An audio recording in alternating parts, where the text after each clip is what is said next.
Hi friends, எங்கள் வீட்டில் காய்கறி மற்றும் பூச்செடிகள் மட்டும் இல்லாமல் பல வகை செடிகளும் நிறையா வச்சுருக்கோம். இப்படி நாங்கள் வச்சுருக்க பல வகை செடிகள் அனைத்துமே ஆர்கானிக் முறையில் தான் வளர்த்துட்டு வரோம். மாடி தோட்டத்தில் மட்டும் இல்லாமல் தரை தோட்டத்துலேயும் நிறைய பல வகை மரங்கள் வச்சுருக்கோம்.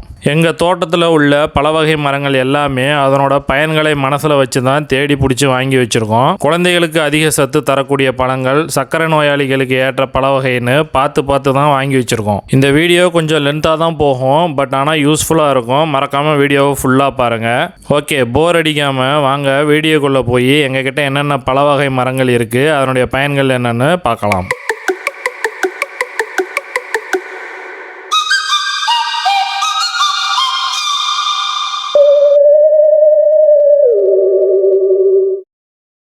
ஃபஸ்ட்டு நம்ம பார்க்குறது பீட்ரூட் கொய்யா. இதை சிகப்பு கொய்யா, மலேசியன் கொய்யா, கருப்பு கொய்யான்னு நிறைய பெயர் சொல்லி கூப்பிடுவாங்க. இந்த செடியோட கலரை பார்த்தாலே சிகப்பு கலந்த நிறமாக தான் இருக்கும். இந்த கொய்யாவில் வர பூக்கள் அது மட்டும் இல்லாமல் அதனுடைய காய்கள் எல்லாமே பீட்ரூட் கலர்லேயே இருக்கும். இந்த செடியை நான் கேரளாவிலேருந்து வாங்கிட்டு வந்தேன். வாங்கி கிட்டத்தட்ட 1 இயர் ஆச்சு, இன்னும் பூவே பூக்களை.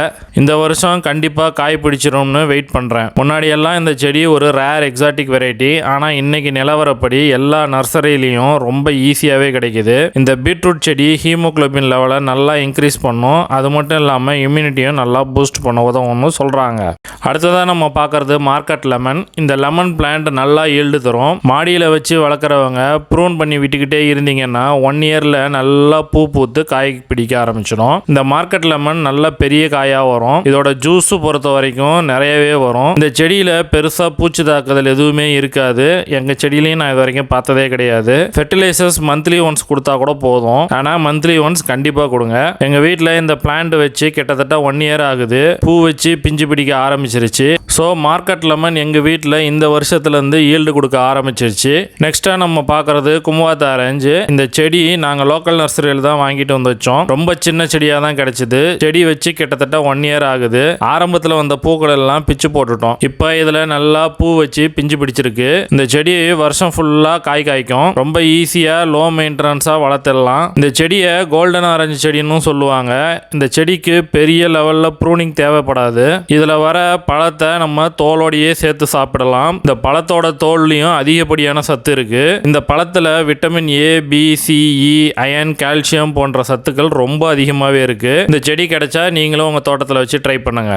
இப்போ நம்ம பார்க்கறது மல்பெரி. மல்பெரியில் எங்கிட்ட இருக்கிறது லாங் மல்பெரி. மற்ற பல வகையை காட்டிலும் மல்பெரியில் ஹெல்த் பெனிஃபிட்ஸ் நிறைய இருக்குது. இந்த செடியோட பழம் மட்டும் இல்லாமல் இதனுடைய இலைகள்லையும் நிறைய சத்து இருக்குது. மல்பெரி செடியை நம்ம கட்டிங்ஸ் மூலமாக கூட ரொம்ப ஈஸியாக வளர்த்துடலாம். இந்த மல்பெரி செடியை பொறுத்த வரைக்கும் இலையோட நுனியில் தான் வந்து காய்க்க ஆரம்பிக்கும். இந்த மல்பெரி ஃபஸ்ட்டு க்ரீனாக வந்து அப்புறம் ப்ரௌனாக மாறி கடைசியாக பிளாக் ஃப்ரூட்டாக தான் கிடைக்கும். க்ரீனாக இருக்கிற பழத்தை சாப்பிடும்போது கொஞ்சம் துவர்க்கும்.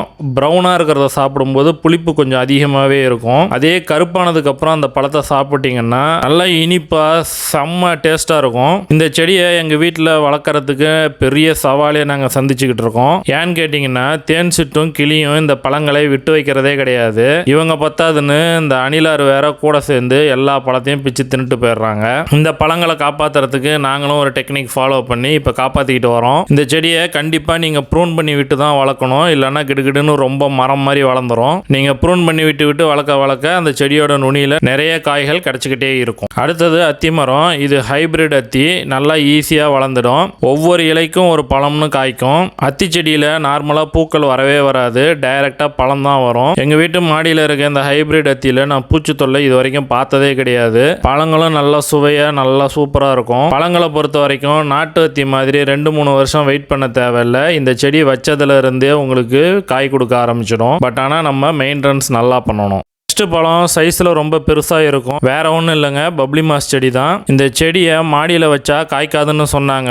இருந்தாலும் நம்ம ட்ரை பண்ணலாமேன்னு மாடியில் வச்சு விட்டேன். செடி வச்சு கிட்டத்தட்ட 2 வருஷம் ஆகுது. இது வரைக்கும் ஒரு பூவோ பழமோ நான் பார்த்ததே கிடையாது. என்னடா எல்லாரும் சொல்லி நம்ம மாடியில் வச்சு ட்ரை பண்ணி இப்படி காய் வராமல் போச்சேன்னு கொஞ்சம் வருத்தமாக தான் இருந்தது. நர்சரியில் கேட்டதுக்கு அவங்க இதுக்கு ஒரு டானிக் ஊற்றி விடுங்க, நல்லா காய்க்கும் அப்படின்னு சொன்னாங்க. நம்ம தோட்டம் போட்டதே ஆர்கானிக் முறையில் இந்த பல வகைகள் காய்கறிகளை சாப்பிடணும்னு தான். ஸோ நான் வந்து டானிக் கொடுக்க போகிறதில்ல, இந்த வருஷமும் ட்ரை பண்ணுவேன். சப்போஸ் காய் வரலைன்னா இதை எடுத்துகிட்டு போய் தரை தோட்டத்தில் வச்சு ட்ரை பண்ண போகிறேன். அதனால் நர்சரிக்காரங்க கிட்ட நோ டானிக், ஒன்லி ஆர்கானிக் முறையே போதும் அப்படின்னு சொல்லிட்டேன். அடுத்தது புஷ் ஆரஞ்சு செடியை பார்க்கலாம். சைனீஸ் இந்த புஷ் ஆரஞ்சு செடியை வீட்டில் வச்சு வளர்த்தா பாசிட்டிவ் எனர்ஜி கிடைக்கும்னு நம்புகிறாங்க. ஆனால் நம்ம நல்லா ஜூஸ் கிடைக்கும்னு வச்சு வளர்க்குறோம். இந்த செடி லெமனை காட்டிலும் ரொம்ப புளிப்பாக இருக்கும். பழங்கள் பழுக்கவே கிட்டத்தட்ட 4 மாதம் ஆகிடும். ஆனால் இதை சாப்பிடும்போது விட்டமின், கால்சியம் சத்துக்கள் அதிகமாக கிடைக்கும். இந்த புஷ் ஆரஞ்சு செடியை பற்றின ஃபுல் வீடியோ நம்ம சேனலில் ஆல்ரெடி இருக்குது. லிங்க்கை டிஸ்கிரிப்ஷனில் கொடுக்குறேன். பார்க்கணுன்னு நினைக்கிறவங்க மறக்காமல் அந்த வீடியோவையும் போய் பாருங்கள். மாடி தோட்டத்தில் உள்ள பல வகைகளில் கடைசியாக நம்ம பார்க்க போகிறது திராட்சை கொடி தான். இந்த திராட்சை கொடியை நான் first 30 litres bubble top water கேனில் தான் வச்சு வளர்த்தேன். இப்போது 18x18 க்ரோ பேக்கில் வச்சுருக்கேன். இந்த செடியில் பூ வச்சு பழம் வர கிட்டத்தட்ட 3 மாதம் ஆகிடும். கொஞ்சம் பொறுமை இருந்தால் கெமிக்கல் ஃப்ரீ திராட்சையை வீட்டிலே சாப்பிட்லாம். இந்த கொடிக்கு ப்ரூனிங் நிறைய தேவை. அப்போ தான் நிறைய கிளைகள் விடும். நிறைய கிளைகள் விட்டால் தான் பழங்கள் நிறைய கிடைக்க ஆரம்பிக்கும். எங்கள் வீட்டில் நான் வச்சுருக்கிறது கருப்பு பன்னீர் திராட்சை. 2-3 டைம் வந்து நாங்கள் திராட்சையை அறுவடை பண்ணிட்டோம்.